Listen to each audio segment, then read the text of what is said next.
Hey guys, Adam here with AmericanMuscle.com. Today we're taking a closer look at, listening to, and installing the Roush Performance Cat-Back Exhaust with black tips, available for the 2018 and newer Mustang GT without the active exhaust. Now before we get any further guys, if you have the active exhaust S550, this one's not going to be for you, it's not going to fit, it's not going to retain that function, but there are a ton of other options in the category for you.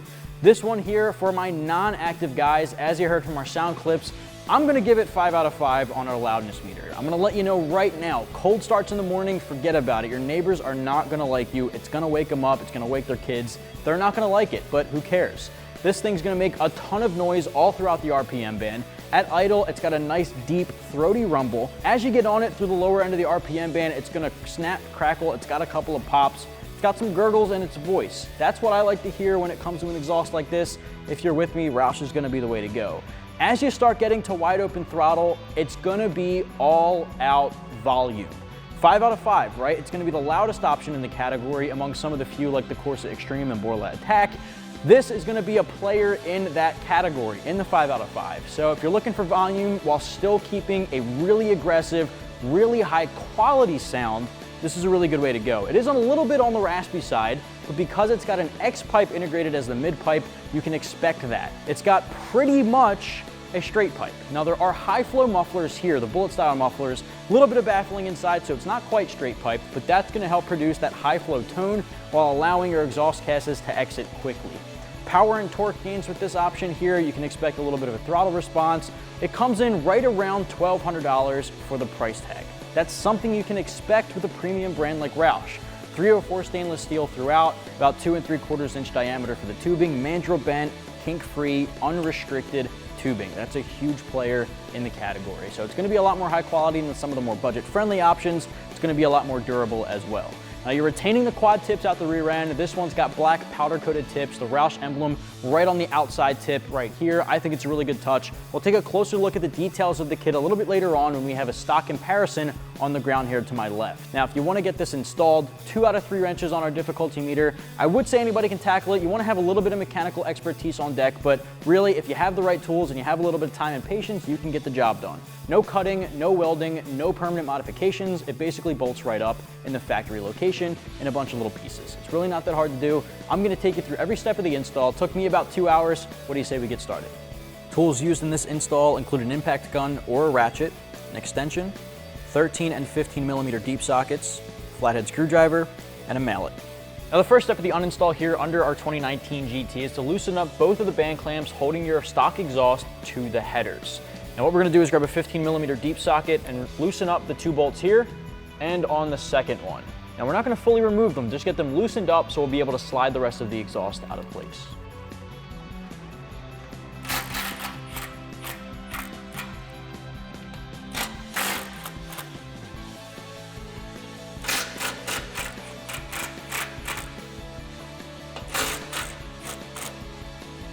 Now the next step here is to go right under your cross member here, and we're going to remove the brackets holding our factory hangers to the frame. Now these are 13 millimeter bolts. You have the option of sliding the hangers out of these brackets, but I find it to be way easier to just grab an extension and my 13 millimeter deep socket and get these bolts removed. Go right on over the rear sway bar.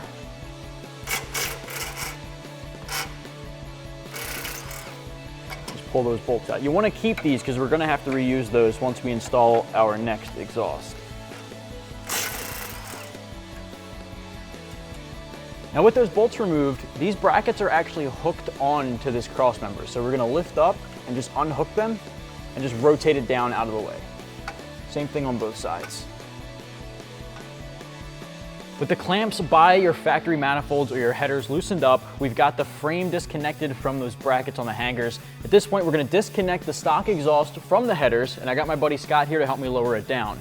If you're working on the ground on jack stands, it's gonna be a little bit easier for you to do by yourself, but since we're so high up in the air, you're gonna wanna have a buddy with you if you're working on a lift.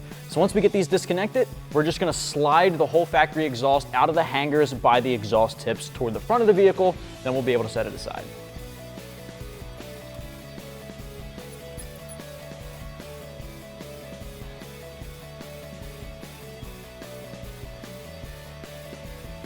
All right, so we got our factory exhaust off of our 2019 GT, and it's on the ground next to the Roush Performance Cat-Back. I wanted to take you through some of the similarities, but mainly the differences between the two kits starting up front. Now, as you can see on our factory exhaust, we have that resonator where your mid-pipe is. Now that is going to demolish some of that sound that you would otherwise get from your 5.0. Now, from the factory, it does sound pretty good, I will say, but removing that resonator is gonna open up some of that volume and open up some of the airflow, reducing restriction. That's exactly what we're getting here. We have an aftermarket X-pipe, 2.5-inch tubing, and the X-pipe there being welded in the center is going to allow for crossover of the airflow, which is removing a lot more restriction. It's a lot more free-flowing. That's going to translate the horsepower and torque that you can feel. That, in addition, is going to give you a raspier and louder tone than what you'd get with a factory resonator or an aftermarket resonator, and of course, an aftermarket H-pipe. Moving along from there, the rest of the system's the 2.5-inch tubing, all mandrel-bent. Mandrel-bent meaning it's got a seamless bend to it. All of the bends are kink-free, allowing the airflow to move more freely and quickly. Moving on, you will see that we don't have resonators anywhere in between. The next best thing we have is our mufflers here by the tips. Now the mufflers here are a huge difference in size. These factory ones are massive. The new bullet style option from Roush is a lot smaller, a lot more compact. But inside of those mufflers are technology, baffling, to make sure that you're getting a really good quality sound, not a lot of distortion. It's gonna minimize some of that drone while also keeping it at an aggressive tone, deep, throaty, aggressive tone. The tips are something that I really like to highlight here. Factory tips are slash cut. They look pretty cool, but they are really thin. They're not very aggressive. The new tips here are twin 3-inch, so you retain that quad tip functionality, but it's also powder coated black on top of a 304 stainless steel. That's gonna be a little bit thicker than the walls of your tubing here, so it looks really aggressive. It's got that thick, bulky feel at the rear end. And the black, I think, blends in a lot better with your factory valance. If you opted to go with any other aftermarket trim at the rear, the black, I think, blends in with a lot more so than the chrome or polished tip. They do slightly retain the slash cut. It's not gonna be as prevalent as your factory slash cut. And the last thing to note here is on the side, there's a small Roush logo printed right on the side of the tip. That, I think, is one of the cleanest branding I've seen with exhaust tips. A lot of times it's really large across the top. This is just one tip all the way on the outside. You can see it from the side profile of the vehicle. I just think it's a really nice subtle touch by Roush. Now, we do have something to move over from our factory to our new one. The brackets on the factory hangers right underneath the subframe, we removed those all in one piece. I think that's a lot easier. We're just gonna pop those off and transfer them over to the new hangers. And then, of course, we have to move over the factory clamps to the headers or the manifolds, and then we'll get to installing our X-pipe. Now, in order to pop these off, I'm going to use a hanger removal tool. You can do it by hand, but I'd recommend using some PB Blaster or WD-40 to loosen them up. Now, put the tool right in place, squeezes them right off.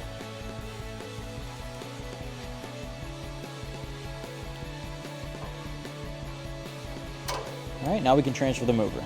Now, when you're reinstalling these onto your new hangers over by Roush, you want to make sure this little tab at the top is facing the front of the vehicle. Slide them into place, just rotate them down and out of the way.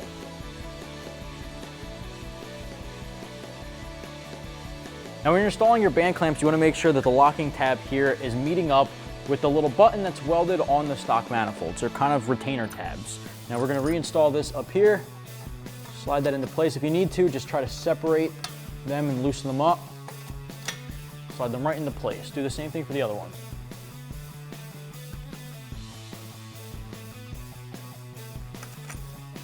Next up is our X-pipe.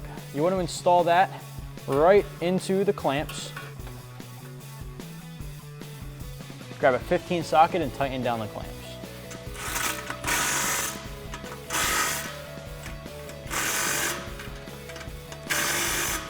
All right, the next pipe going under our subframe connected to the hanger isolators is going to slide in. You want to make sure you have a clamp over the end here. There are 2.5-inch clamps available in the kit. Slide that over and then install your pipe.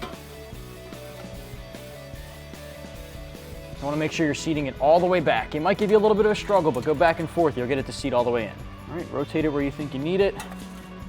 Grab your 15 socket and tighten down the clamp.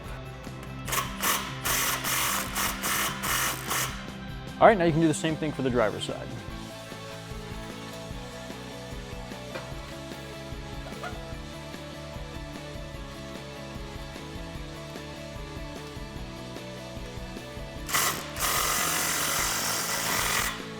All right, from here, we're gonna rotate these brackets upward and reconnect them to the subframe. Just lift up on the exhaust, they'll hook right in. Take the factory 13mm bolts, thread those in by hand. Grab an extension and a 13 socket and tighten them down.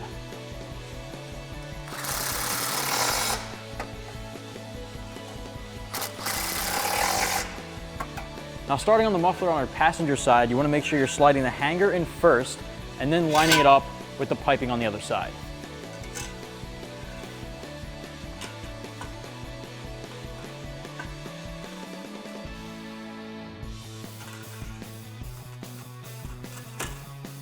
Once you get that seated all the way, rotate your clamp up and tighten that down with a 15.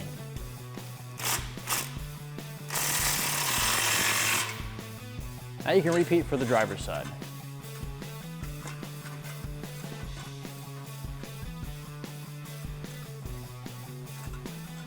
Now if you need to, you can grab a mallet and tap on the outside here to get it to seat properly.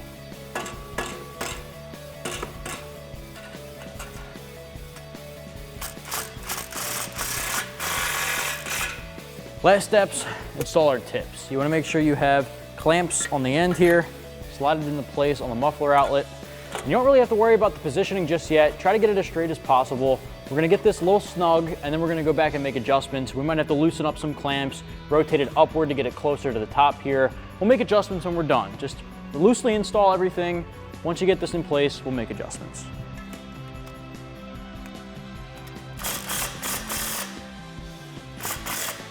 All right, on our driver's side, same thing.